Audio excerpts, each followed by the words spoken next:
অভিশপ্ত শয়তান থেকে মহান আল্লাহর নিকট আশ্রয় চাই।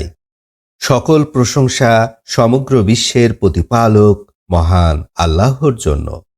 রাহমান ও রাহিম আল্লাহ তাআলার নামে সূরা আল মুলক এর বাংলা সরল অনুবাদ শুরু করছি। বরকতময় আল্লাহ তাআলা, যার হাতে শাসন ক্ষমতা, তিনি সব কিছুর উপরে ক্ষমতাবান।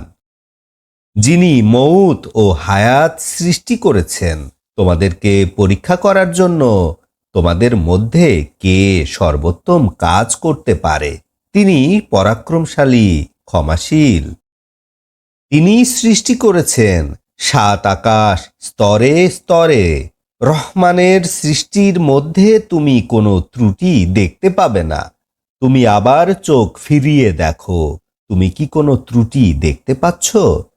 অতঃপর দ্বিতীয়বার তাকিয়ে দেখো, তোমার দৃষ্টি ক্লান্ত হয়ে অপারগ হয়ে তোমার কাছে ফিরে আসবে। নিশ্চয় আমি নিকটতম আকাশকে সুসজ্জিত করেছি আলো দ্বারা, এবং ওগুলিকে আমি করেছি শয়তানের জন্য ক্ষেপণাস্ত্র, এবং প্রস্তুত রেখেছি তাদের জন্য জ্বলন্ত আগুন। যারা তাদের রবকে অবিশ্বাস করে তাদের জন্য রয়েছে জাহান্নামের শাস্তি, কত নিকৃষ্ট সেই ঠিকানা। যখন তাদেরকে উহার মধ্যে নিক্ষেপ করা হবে, তখন তারা জাহান্নামের গর্জন শুনতে পাবে এবং উহা টগবগ করছে। মনে হচ্ছে যেন জাহান্নাম রাগে ফেটে যাবে।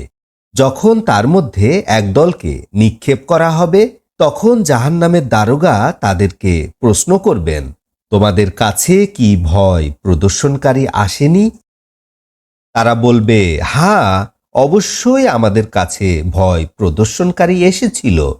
আমরা তাদেরকে অস্বীকার করেছি এবং বলেছি, আল্লাহ তাআলা কিছুই অবতীর্ণ করেননি। নিশ্চয় তোমরা অতি ভুলের মধ্যে রয়েছ। এবং তারা বলবে, যদি আমরা শুনতাম এবং জ্ঞানের সদ্ব্যবহার করতাম, তাহলে আমরা জ্বলন্ত আগুনের অধিবাসী হতাম না। অতঃপর তারা তাদের অপরাধ স্বীকার করবে। ধ্বংস সাইরবাসীদের জন্য।